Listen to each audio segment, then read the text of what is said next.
그럼 감사하는 그런 훈련은 무엇이고 감사하는 훈련이 왜 필요할 것일까 한번 생각해 볼까요? 먼저 감사의 의미를 좀 알아야 될 것 같습니다. 감사는 기쁨을 창조하는 재료가 되고 불행을 방어하는 수단이 됩니다. 그렇지 않습니까? 계속 감사해 보십시오. 끼리끼리 놀게 돼 있고 유유상종의 법칙, 유인력의 법칙에 의해서 감사하기, 감사하는 마음만 갖고 늘 행복만 생각하고 그쪽으로만 생각하면 감사하는 일만 줄줄이 사탕으로 이렇게 엮여서 내 앞에 나타나게 된다는 것이죠. 그래서 불행의 방어 수단이라고 하는 것입니다.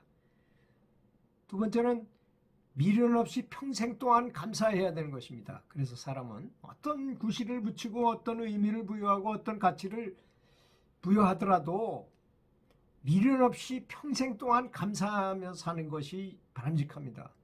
그래서 사람은 두 가지 종류잖아요. 하나는 불평불만하고 보통 사람이 다 그렇게 살죠. 근데 어떤 사람은 참 저렇게 어려움에도 불구하고 그럼에도 불구하고 감사를 많이 해요. 그런 사람은 결국은 행복해진다는 것입니다. 당연하잖아요. 그게 더 시끄러시에 인력의 법칙이잖아요. 당연히 그렇습니다. 다음 집중력을 훈련하는 방법인데요. 사람이 한번 이거 생각해 보세요. 내가 지금 아주 초조하고 급해가지고 뭔가를 생각하고 뭘 한다. 집중이 잘 안 됩니다. 긴장을 하거나 이래가지고 엉뚱한 짓을 하게 돼 있어요. 원래 사람은. 그래서 아주 감사하는 마음으로 하면 마음이 차분해지고 이 집중력 훈련하는데 최고입니다. 명상도 그때 잘 돼요. 감사하지 않고 명상하면 잘 안 됩니다. 그건 아마 많이 체험해 보셨을 거라고 생각합니다. 감사하는 기술에는 그럼 어떤 게 있을까요? 이 고난에 오히려 2배를 더 감사하라는 것입니다. 그래야 축복을 많이 받아요. 감사할 걸 감사하는 건 누구 못합니까? 다 하지. 그런데 어려움에 처했는데도 불구하고 내가 오히려 감사한다. 그때 정말 신의 축복을 받게 되더라는 것입니다. 또 감사는 신을 발견하는 도구가 되는 것입니다. 아주 좋은 도구예요. 왜? 두뇌 속에 아주 최적화 상태를 만들어주기 때문이죠. 그런 상태가 아니면 아무리 명상해도 욕심만 가지고 명상을 아무리 해봐야 효과가 별로 없어요. 자, 욕심을 가지고 빨리 내가 불태전의 경지에 가겠다 이렇게 하는 걸 치구심이라고 말합니다. 어리석게 구하는 마음만 크다는 거죠. 그게 욕심인 것이죠. 집착인 것이죠. 그 도에도 집착을 하면 안 되는 거죠. 사실 속교심이라는 것도 뭐냐, 너무 빨리 효과를 보고자 하는 마음, 이 2가지가 치명적인 것이거든요. 그런데 감사하게 되면 그런 것을 없앨 수 있다. 다음에 감사를 하게 되면 친구를 많이 사귈 수 있어요. 감사하는 사람, 싫어하는 사람 있을까요? 없죠. 그래서 또 잠자기 전에 잠에서 깬 다음에 제일 먼저 감사를 하면서 잠이 들고 감사하면서 깨자마자 감사함을 생각하시라는 것입니다. 그래야만 항상 좋은 상태, 이 약효를 계속 가게 하는 방법이니까 그렇습니다. 또 감사는 과거의 은혜를 기억해내는 것이죠. 은혜를 기억하는 것이잖아요. 내가 준 것은 잊어버리더라도 내가 받은 것은 절대로 잊어버리지 않는 것입니다. 메아리 같은 것이잖아요. 감사는. 그 다음에 감사를 하게 되면 지혜가 생깁니다. 그래서 세상의 주인이 돼요. 무슨 회사의 사장만이 아니고 리더가 되는 건 당연한 것이고 세상의 주인이 된다는 얘기입니다. 그러니까 항상 다른 사람한테 추앙받는 사람이 될 수 있다는 거죠. 다음에 창의력에 동력을 제공해 줍니다. 감사하면. 그 다음에 잠재의식이 활동하도록 돕는 데는 감사하게 생각하는 것이 최고입니다. 감사한 마음을 가지면 잠재의식이 활동하기가 가장 좋은 조건을 주는 거거든요. 잠재의식은 그걸 가장 바라고 있습니다. 그게 내부에서 바라는 거예요.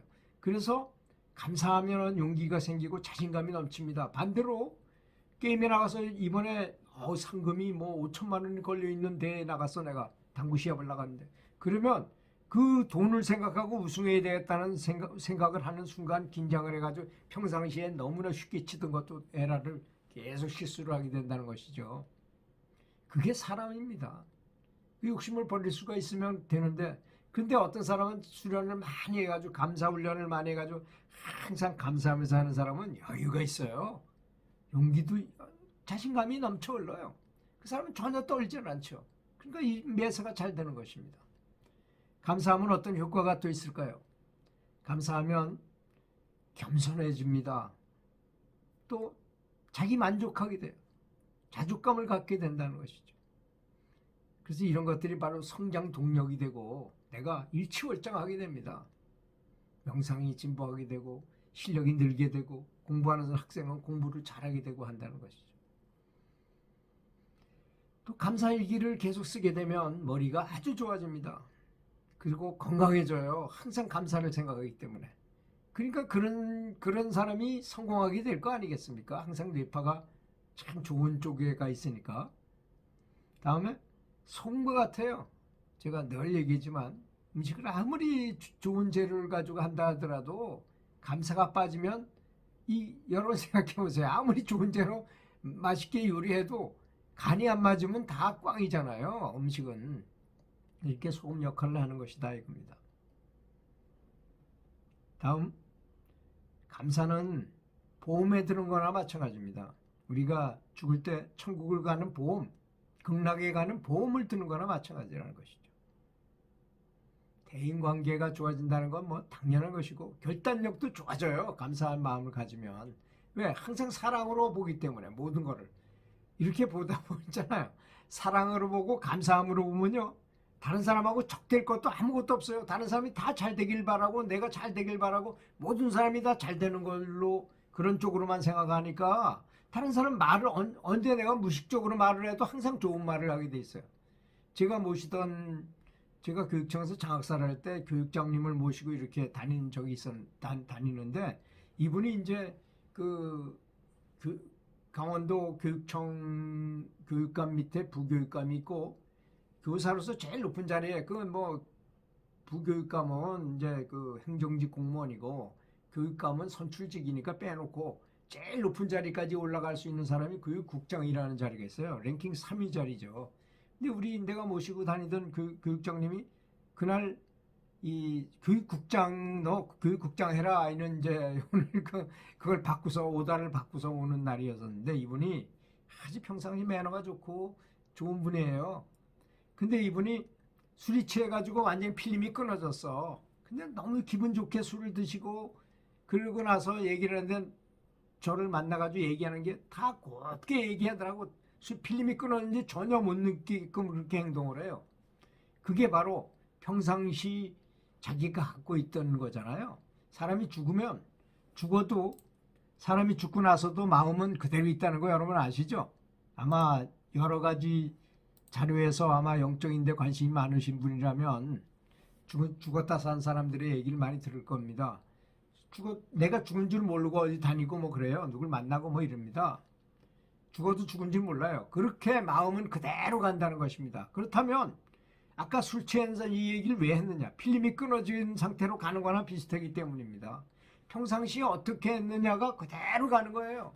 딱 죽을 때 그동안에 원수 졌던 것들이 자손서부터 원수까지 다 나타나가지고 원수 갚으려고 덤비고 내가 은혜를 베푸는 쪽에는 또 은혜를 갚기 위해서 또 자손서부터 조상들까지 다 나타나서 나를 도우려고 노력한다는 것입니다.